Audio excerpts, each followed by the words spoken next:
I probably should have done this deck tech video shortly after I made it, because the cards would have been more fresh in my mind. I also probably should have posted this yesterday on Sunday, not Monday. I hope you don't mind that it's almost a day late. But anyways, here's my Snake Man deck tech. So, the other deck being Proto Man, the starter deck. Why Snake Man though? Because I like the colors he was in. And I like the fact that I had almost a dozen, almost 10 of his cards. I don't quite have 10. I could probably buy a few more, but I might do that still. But for the moment, this is what the deck is. Starting off with a resource that is Snake Man, because you can see that there. You discard a card, hopefully a high, any card, and you make your blast higher.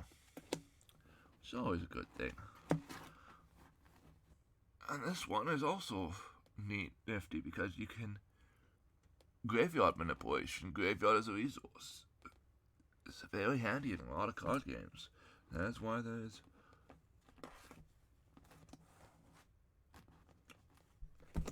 drawing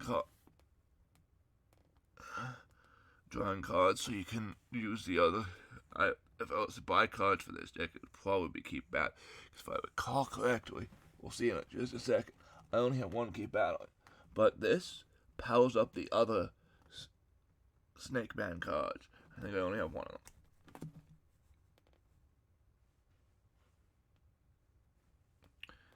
Yep.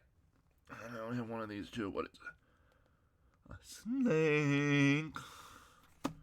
Now on to the red cards.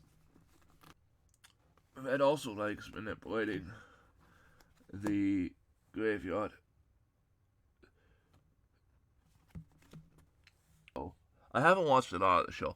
I haven't watched the show in a while. But from what I recall, Snake Man's a villain. Therefore, viruses make sense in the deck, thematically wise. Viruses make sense in the deck, thematically wise. And the fact that you can,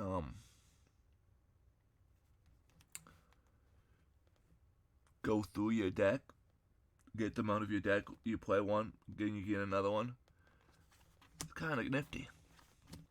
So, how the game works is you blast at your opponent, and you try and get over the defense value. And, if you do that, you burn energy, aka cards off the deck in an discard pile. So, the point of the game is to your opponent to not have any cards left in the discard pile. So, hence, keeping your defense up is good. That had to be a red. Those previous two had to be red cards. This is just any card. There's also, yeah. Not sure how that works.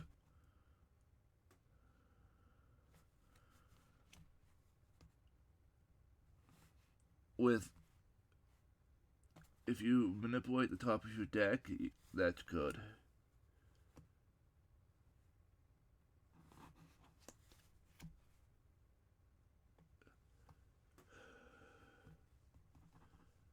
How many Volgears do I have? Well, I only have the one Volgear virus.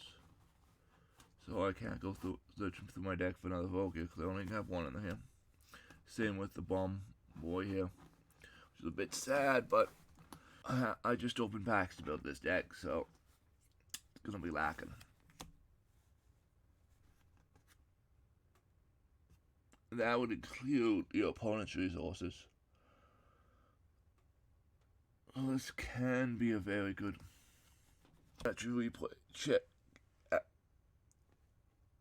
It's a good event, because you have a chance to get more use out of your battle chips. And it's also a high destiny number. That's why Chip Junkie's in here. And now we're on to just the normal green cards that are in the deck. I need a lot of cards with, I have 9, so that going off is good. Sure, that helps your opponent, but you also draw 2 cards.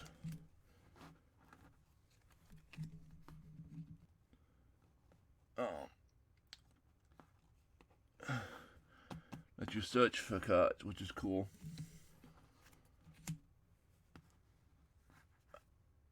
Yeah, it's basically a tutor. I think it's the only. I don't know if other cards have tutors or not, but I don't think red does, anyways. This is kind of a tutor, but worse.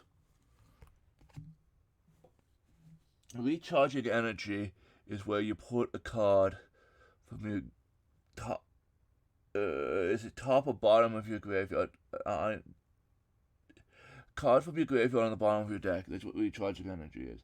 So, if this hits right, you could draw 4 cards and not lose any of your life force.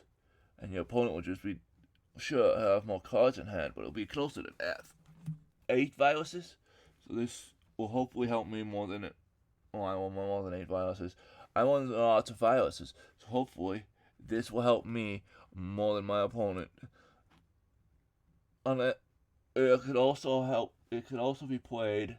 With my opponent viruses that I don't want him to utilize. But it could also be used to get all my viruses on the bottom of my deck so that I could stay in the game longer.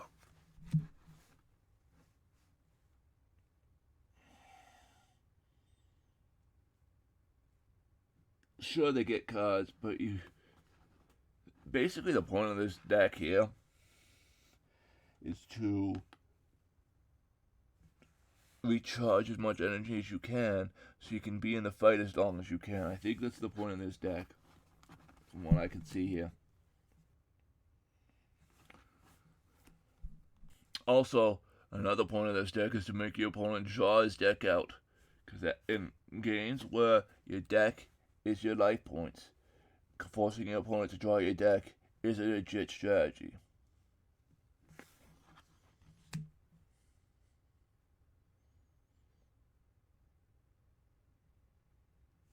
And then there's these, which can hurt me, but can also give me a card I need. So, also high destiny number. Can't forget high destiny number. There's 4 of them. Blast is how many cards you flip over. Strength is you add the cards that you flip over to your blast number, to your strength number, in order to determine damage. So adding 3 spending this to add 3 to your strength means that you can do more damage. As I said, the deck is built around recharging energy, staying in the game as long as possible.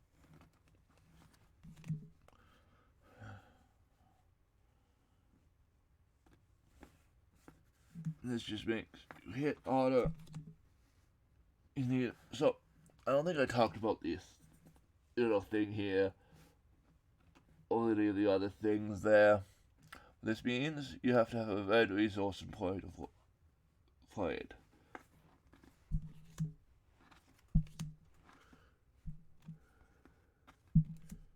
Stopping my opponent from doing my strategy is good.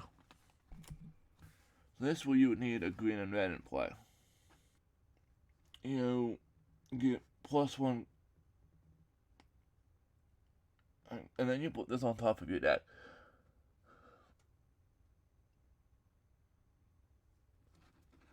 Yeah, those are both good things if you can survive your opponent's deck blast. Each resource in play, both you and your opponents. That could be anywhere from 0 to 10, +10. I think like resources, you can have a max of 5 power. So you burn 3 of them. And that, I think you need to have 5 power in order to use this. So you play this, and then you make your opponent, and yeah, playing this at the right time can swing a battle. Now, as you can see, Snakeman has a low strength, high defense, mid blast.